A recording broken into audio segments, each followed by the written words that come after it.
Hello everybody, my name is Alan Zaki. I am a professional photographer here in Los Angeles, California, taking you behind the scenes on my recent quarantine self-portrait series called Red. I hope you enjoy. Please take a look. Let's go. So here's my test shot, just getting going with this light set up, and we start moving the light around and upping the exposure and then kind of shaping the light a little bit by pushing it forward. As you can see, I added in a hair light to give me some separation from the background, took off the hat so I could actually see how it is on my hair and my head, moving it around, turning down the power of it, upping the key light so you see it's a little brighter from there to there, evening out everything with that light, nice soft. I'm in my gym clothes still setting this whole thing up, and then we changed. Yes, nice. So the concept here was to actually shoot these portraits. Red on red was the concept, and as you can see, the red leather jacket as well as the red t-shirt along with the red seamless background gave me a nice, very monochromatic look, and so that's what I was going for overall. But yeah, so this is a little brighter in exposure, and then it looks as though I've actually added, we'll zoom in, you can see a little bit faint little highlight there from, and all my pores, a faint little highlight there from an umbrella that I had set up.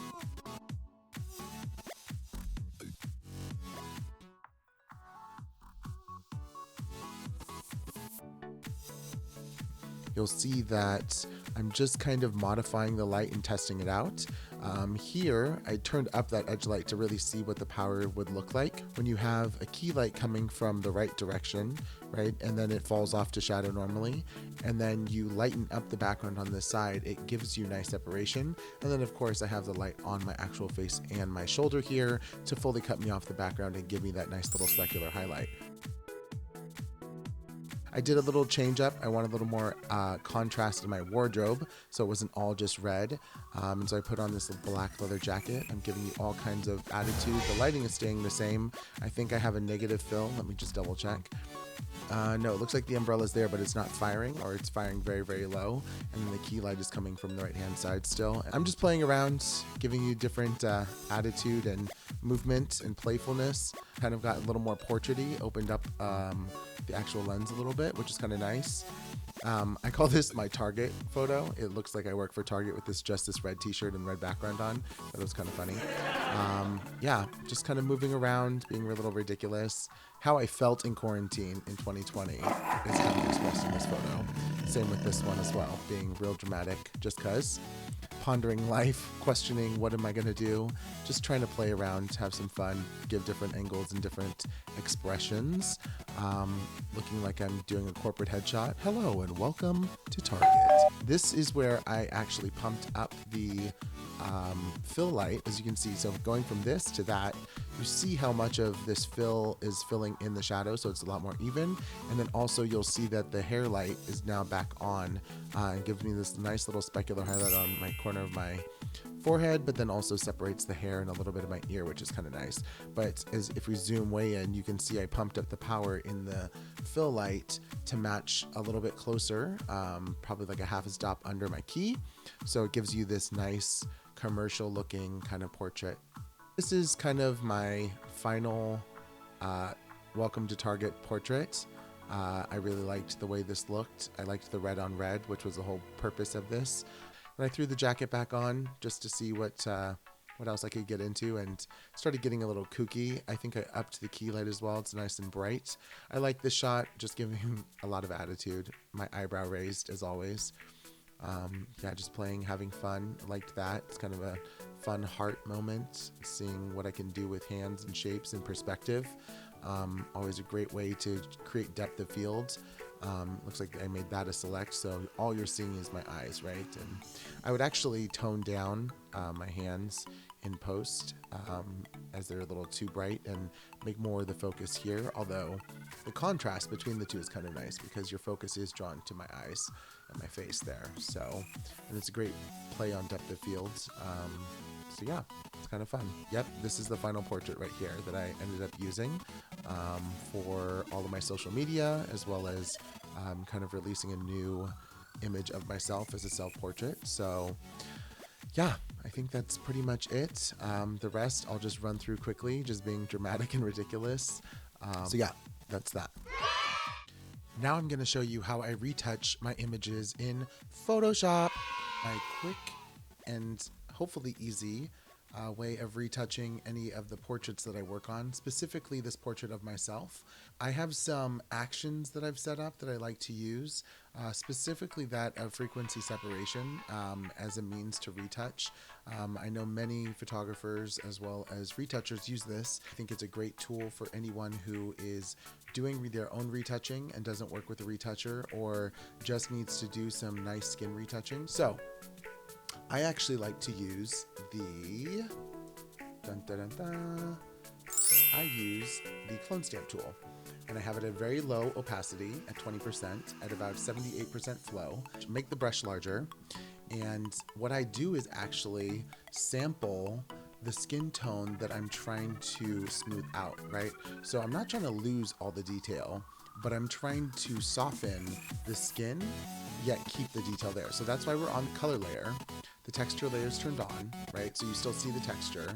And what you'll notice is that you're just softening the actual gradations of the skin. So for instance, here, let's just start this. If I click here, sample, right? So I'm pressing the option and clicking here, and then I'm going over and scrubbing over this highlight on this one side, and I kind of move over it, right? And I'm keep on sampling. That's the other thing, is you're changing your sampling area constantly to move around, so you're not just duplicating the exact same thing. The reason I have such a low opacity is because you're actually sampling more of the color than you are the texture, right, off of that layer, and you're moving it to fill in and blend and soften out the actual color palette. So the other big thing here is I have this red line across my face because I was wearing that hat and I made an indentation. So for the sake of time, I'm just going to do this very quickly, and you can kind of see how I do this.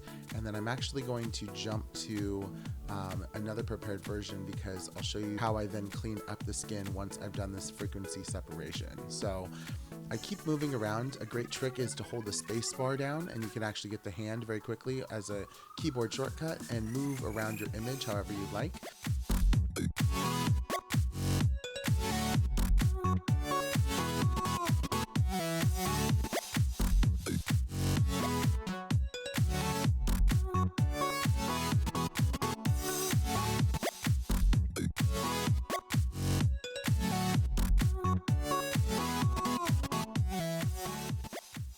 So that was really quick, and if you zoom out, you'll see overall, right? If we go before and after, it really softened up the entire face. Once I've done this grouped preset action of frequency separation, I press Command Option Shift E, and it actually takes and makes an entirely new layer out of everything and sample below it. And so I actually call this Retouch. And so this is destructive rather to the image, and some people are very anti that. However, for me, it's the quickest way to go in and retouch the details the way that I like them, but to each their own, however you like. So I'm just going to show you, this is kind of how I do mine. Anywho, so what I will do is actually, if you change the blend mode to replace, this is a really great way, and I'm touching out flyaways, which are all these little hairs that I have. Using it on blend mode replace makes it great for removing these hairs and actually removing any kind of blemish. I've noticed it tends to be a lot easier for you to get rid of them. I am zoomed in right now, extremely tight, right?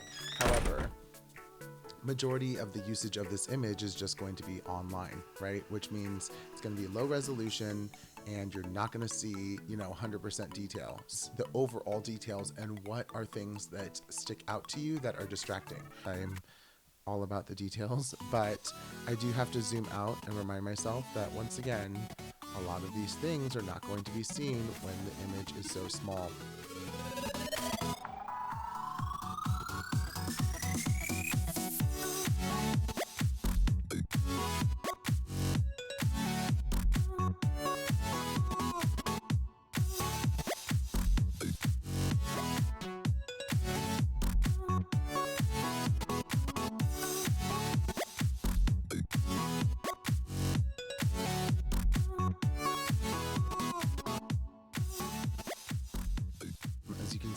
before and the after, before and the after. So the big changes that you see are obviously the micro hairs and everything I've kind of removed, and everything else is kind of not as obvious. I've softened up at the top here a little bit as well. The next thing I would do, which is what this teeth layer is actually you go to your lasso tool, and you can do this multiple ways. You can either do color selection or you can do lasso, but I find lasso to be easy. I have a very low feather on this set, and you actually just select the teeth as much as possible. You obviously don't have to be very precise because this is about the color. So yes, adjustment tool, curves adjustment, and then we're actually gonna go, it hides this, right? But you see that there, if you zoom actually here, you can see that's my selection on this layer mask that's on this curves layer, right? So we click on the curve and go to the blue layer, right? The curve is actually set to where if you go up, you're adding blue, and if you pull it down, you're adding yellow, right? And then from white at this side and your blacks are at the left side. So what I do is actually go to this hand tool and go to a very yellow kind of colored area, and you're gonna click and we're gonna drag up, right? Because we want to add blue. As you can see, my teeth now look like they're pink or blue too much, right? So it's a matter of toning it down until you don't see too much blue in there, but the yellow has kind of gone away, right? You can also use your arrow keys up and also to the side. So if you go up and then to the right arrow key and then come down a little bit because it's also hitting my gums, so you see it in that. And then let's see, before, after, that's pretty good. And then we're actually gonna go to RGB, still staying on the hand tool. And in these darker tones, right, we want to get rid of that yellow. So you can see it's like mimicking my movement on the actual curve adjustment layer. So if you click and then drag up, right, it actually lightens the teeth. That is before, that is after, before, after. There we go. Got rid of the yellow, looks nice and clean. And then going to the eyes, making a rough selection of the eyes, right? And then once again, holding the shift key, making another selection, adding to it. We'll make two separate selections. Has that nice little soft path on it, although I'm gonna turn that up a little bit. And then going to our adjustment tools and making a curves adjustment layer, right? We are now going to open up those shadows, right? So you can go nuclear and it's crazy. And some people like that and they'll go and paint this back. For myself, it's just a matter of opening up the shadows just a little bit, right? So before, after, it just opens up everything a little bit. That's all I wanted. Just so you see a little more detail, you see the reflections, you see the umbrella and the specular highlights there. That's all I needed. So that's the eye adjustment. And then next I have a contrast layer. So as you can see here is a very soft S-curve, right? So my shadows darkened, my midtones staying the same, and a little bit of rise in the highlights, and change to luminosity at 100%. Yeah, just nice little contrast, and brings back some more of the shape to my face, because that's the one thing about doing the frequency separation is it has a tendency of losing some of that tonal detail as well as the contrast in there. Let's go ahead and make a new curves adjustment, and this time what do we want to do? We only want to affect the color, right? So this one specifically, let's go to color, and it only affects the color, and then this one only affects the contrast, right? So you can see that is neutralized how I wanted it. I only changed the readouts by a little. And then lastly is the sharpen. I will show you how I normally do it. Click on the uppermost layer. I then once again go Command, Option, Shift, and E as an elephant. It stamps everything onto a single layer like that. I then go to Filter and then Other and High Pass, right? And so I use this at a 4 radius. It really depends on whatever your image, however high res your image is. But really what you're looking for is the sharpness to be about average. I press OK. And then you change your blend mode to overlay, which is even more intense, as you can see. We can go before, after, before. Oh, nice, looks good. And then after, which is nuclear. But the point of that being is that then you take down the opacity of this layer to about 25%. A nice amount of sharpness on the overall image, right? So the eyes pop even more, nice detail in the eyebrows. The skin still has a bunch of texture in it, but without it being overly obvious or kind of protruding. And then everything else gets sharpened as well. And then lastly is a noise layer. So create a new layer, go down here, create a brand new layer that's blank. We're going to go to edit and fill, 50% gray, okay to that. And we're gonna go from this to soft light, my favorite blend mode, soft light. And then we are going to go to filter and we are going to noise and add noise. And then this is the big thing, is that you want it to be Gaussian, right? Because you don't want them to be uniform. You want it to be sprayed all over. And you want it to be monochromatic. If you do not check monochromatic, the color starts to be added to this and it starts to look a little crazy. But it just adds a little bit of texture to everything and hides the fact that you've retouched and softened everything. Say okay. And yeah, that's pretty much it. You can keep that at 100%. And that is it, my friends. So let's zoom out because we don't need to see my pores that close. And before, not bad, not bad. And after, it just looks so much more polished and pretty, right? Anyways, that's pretty much it. The final image is how it looks. And that will probably end up being that big on my website as well as my Instagram. Thank you guys so much for watching.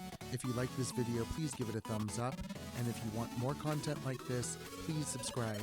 Today's Buddhist quote of the day is, "A smile is not only the result of happiness, but can also be the cause of happiness," by my life's mentor, Daisaku Ikeda. Thank you, and I look forward to the next one. Peace out.